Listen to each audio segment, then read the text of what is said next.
See if he can. He is on the draw here, goes to 19.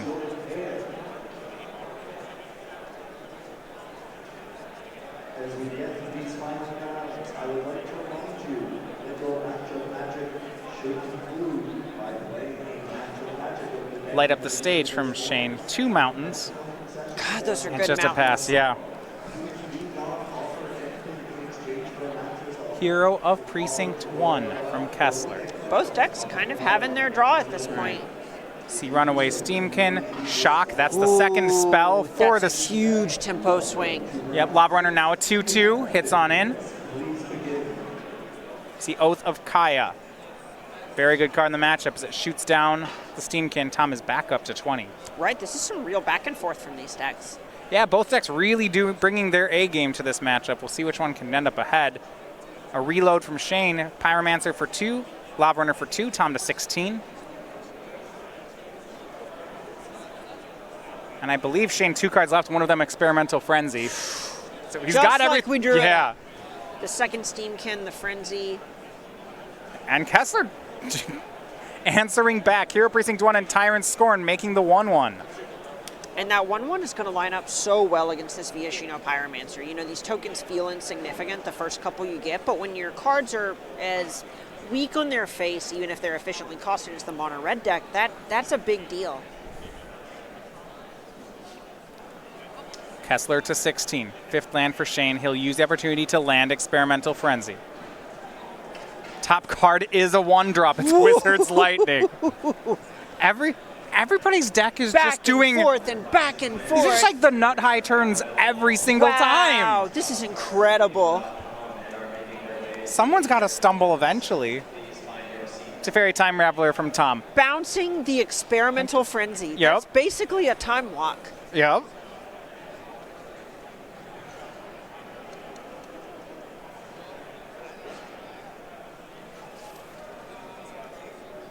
And Lightning Strike to remove the token. Shane, you know, got to clear out that card in the hand before he remakes Experimental Frenzy. And attack in. Teferi's down, 2 damage upstairs. Frenzy cast again.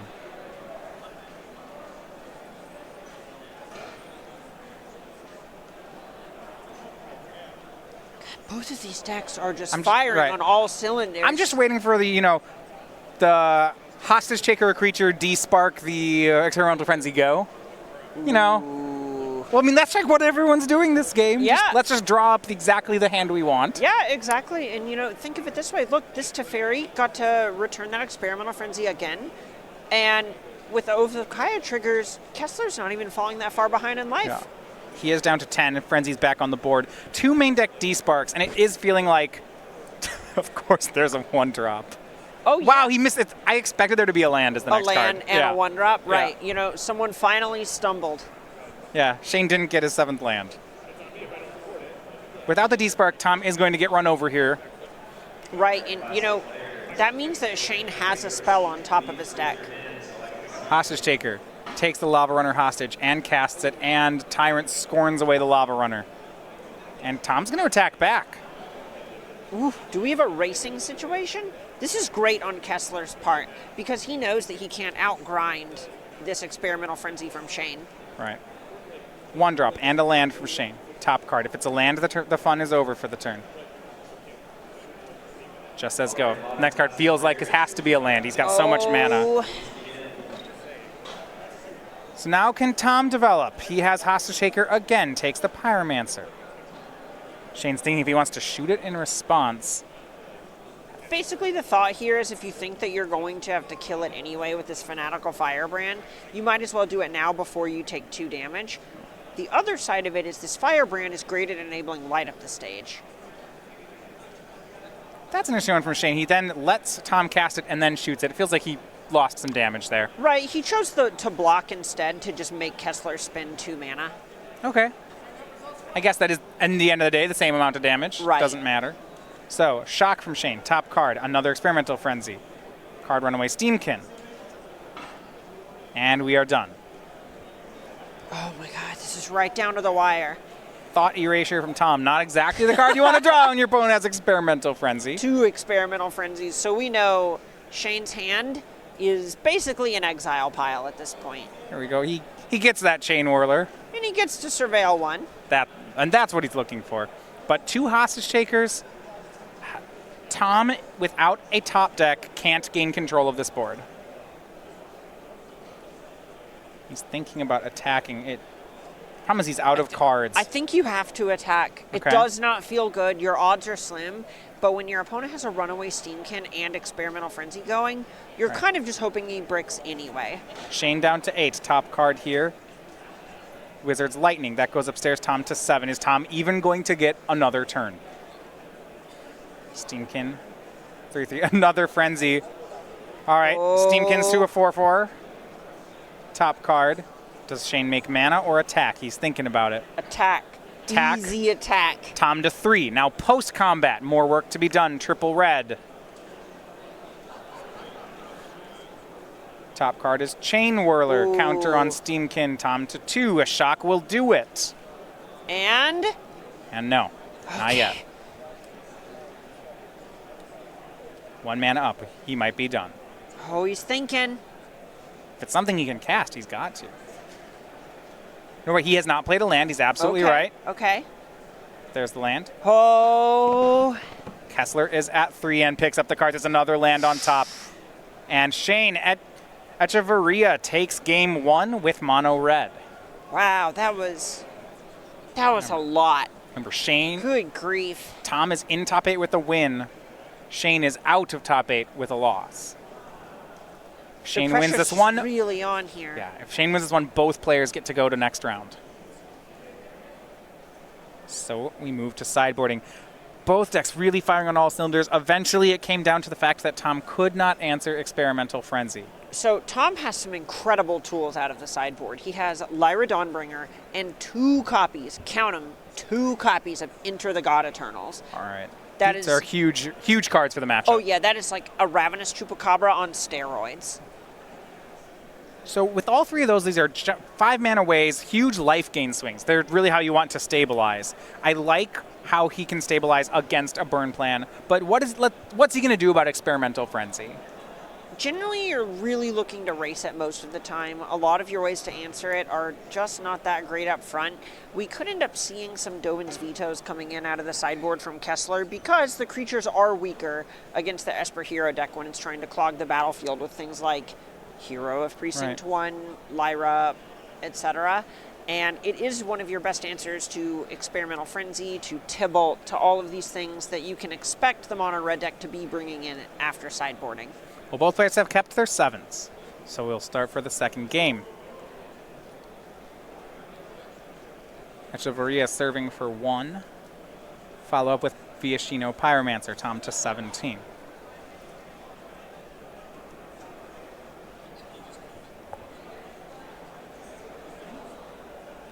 And again, we see Tom with an early stabilizing here. Oath of Kaya, really powerful in this matchup. Gets the 1-drop, goes back to 20. Yeah, turns out a sorcery speed lightning helix for 3 is still a lightning helix. So the one of in Shane's main deck, he's kept in here, is a copy of Chandra Fire Artisan, the 3-mana planeswalker. Has the ability to flash back spells from the graveyard, also can make 2 elementals with haste. They die at the end of the turn, but are good for 2 damage each turn. Right now, Tom to 16. Right, and this is one that is very fresh out of the new core set, that Chandra Flame Acolyte, or Acolyte of Flame rather. She is so strong. Elite Guard Mage for Tom. It's a blocker. It gains him 3 more life.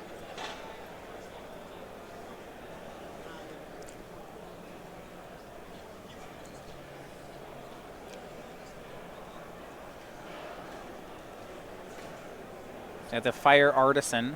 Still in play. Lightning Strike takes care of the blocker. Back to Tom we go. He's doing a good job here of gaining life each turn. Can we see some God Eternals? We do. Ooh. They enter the board. They amass 4. And oh no! Shane counters the spell. This doesn't work. No, he still gains the life because it also targets Kessler to mill cards. Oh no. Oh, so no. The text on Enter the God Eternals reads this way. Enter the God Eternals deals 4 damage to target creature, and you gain life equal to the damage dealt that way. That would be, if it ended there, we'd be fine. But then it says target player puts the top 4 cards of their library into their graveyard, amass 4. So you don't gain life because no damage was dealt. Right. But you still amass 4. Exactly, and this is something that's going to act as a roadblock as well as allow Tom to start turning the corner. So yeah, he gets that 4-4 army. Runaway Steamkins here, but Tom now, you're right, a great blocker. He's still at 11. And Teferi, Hero of Dominaria, looks to clean things up as it tucks away the Steamkin. Army takes care of the Planeswalker. Shane's board is empty.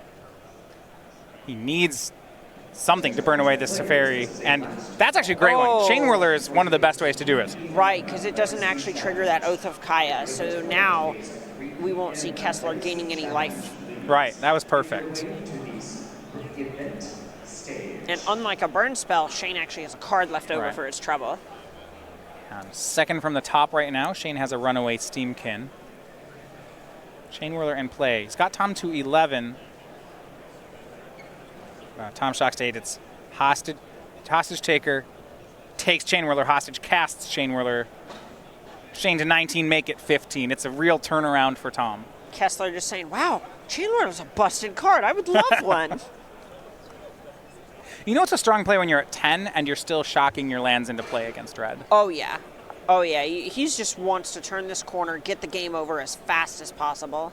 Hero Precinct 1, Tyrant's Scorn, a swing in for 9.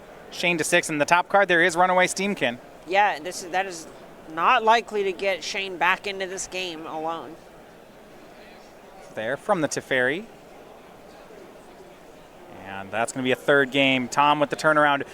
Curving out life gain into life gain into life gain. Oath of Kaya, Elite Guard Mage, enter the God Eternals. Right, that's the type of draw where normally you're thinking, all right, I'm playing against red. I need to do something on turn 1 or 2. I can't just not do anything. I'll die to a Gidu Lava Runner. Right. But when you get to make up that time you gave up with that gain 3 life, gain 3 life, gain 4 life, then it really just, you're almost doubling your life total just by casting spells.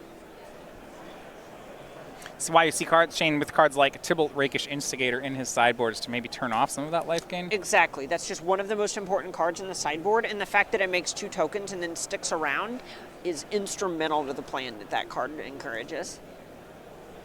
Well, things are all tied up here. For Tom, this is a win and in. He's pulled even. It's really big for Shane to be on the play here because he's actually going to start getting to connect with things like Runaway Steamkin before Oath of Kaya can shoot them down. Shane, looking at the opening 7, looks like he may have only 1 land here. Okay, he starts on Mountain. Make that 2. Pyromancer starts it out. Tom to 18. All right, that's the start. And it's likely that Shane just has a good chunk of his grindy cards in his hand, and that's the reason that he wants to hold on to this. And we see the Fire Artisan again, making 2 elementals. It's 4 damage, Tom to 14. That was a big draw for Shane. He actually didn't have the Mountain there, but found it off the top for, I think his backup plan was a second Pyromancer. It's just how he drew it up. Oh, the Kaya will shoot down the creature. Tom back to 17. We saw a curve of 3 life gain cards work in game 2.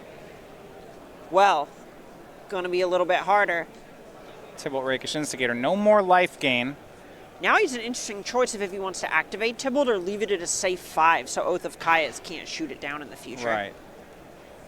Looks like he does make the double token. Now, I want to look at Tom's side. We are missing a color of mana at the moment. Ooh. Give it a second. Oh, he doesn't have any lands. I think I see a Hallowed Fountain tucked back there. I might be wrong. He's going to need it to be one. He misses the land drop here without blue mana. Dunzo. 2 Planeswalkers on the other side of the battlefield. Yeah, you're right. At the he does have one, but he has to shock it into play. That cannot feel good when you can't gain life. Yeah. Down to 13 he would go. A lot of his top 4 mana plays, things like Elite Guard Mage, without the life gain, don't do as much. 4 mana, 2/3 draw a card, ain't it? I mean, Elite, it's not terrible, but it's losing a lot, especially in this matchup. Does shock into play. It's a 13. Here's Hero Precinct 1. And Thought Erasure gets a blocker. Okay, so this is Kessler pretty clearly saying that he's playing for the long game. Ooh. And it's hard. Shock, Pyromancer, Chain Whirler. Well, All of them are damage sources. you know, we don't have the feature match mic'd, but I feel like I heard Shane wish Tom good luck. He's like, he was hoping at least one of them was a land. Yeah. See, Tom, because of his life total. Another, he doesn't have a 5th land, but that top card was Watery Grave. Just can't afford to shock another one into play, so he surveils it into the graveyard. Yeah, he needs to find an answer to this Tybalt, and he needs to do it now. Because at this point, the only way that Tom can hope to beat all of those cards is having some way to come back, recoup life. Either Oath of Kaya, Enter the God Eternals, Lyra, etc. But Tybalt's just blanking that effect. So Shane casts both shocks. And then G2 Lava Runner, that's 2 instants. It has haste. So 2, 4, 5 on the attack. Tom down to 8. Tybalt makes another devil.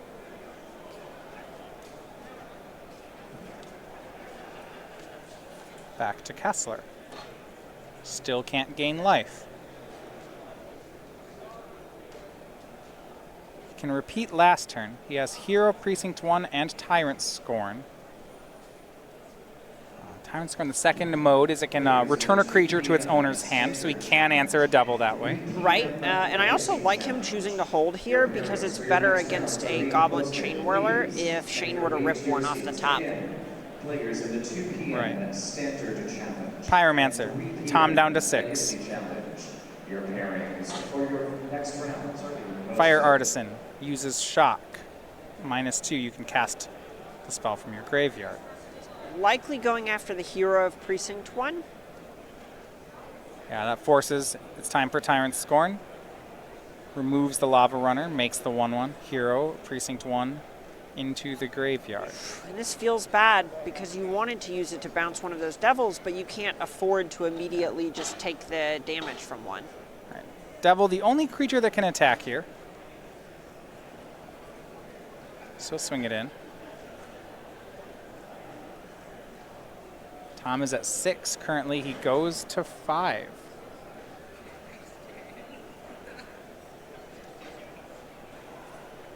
Enter the God Eternals. Oof.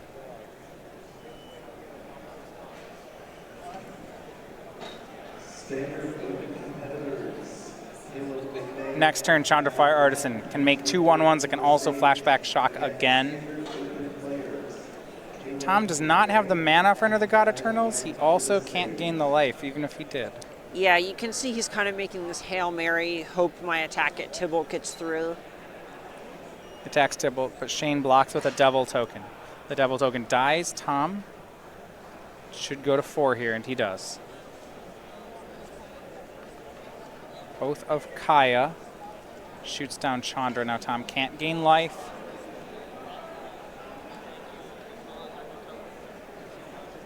At 4. All right. There's now at 1. He's not literally at 0. Now Tom's doing a good job of kind of threading the needle here. he'll need some way to deal with that double token because he's at 1. He probably just needs a Tyrant Scorn. Drew a land. He has the Tyrant Scorn in hand. We see that one.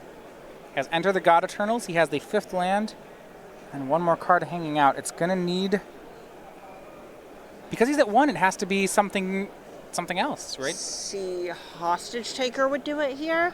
Because Hostage Yep, Taker exiles the devil and blocks the Vianashino. Right, Enter the God Eternals can remove a creature and block the devil, but then the death trigger kills him. Right. Makes the play. Just hoping that Shane doesn't see it. But with Tom at 1, it's a lot of hope.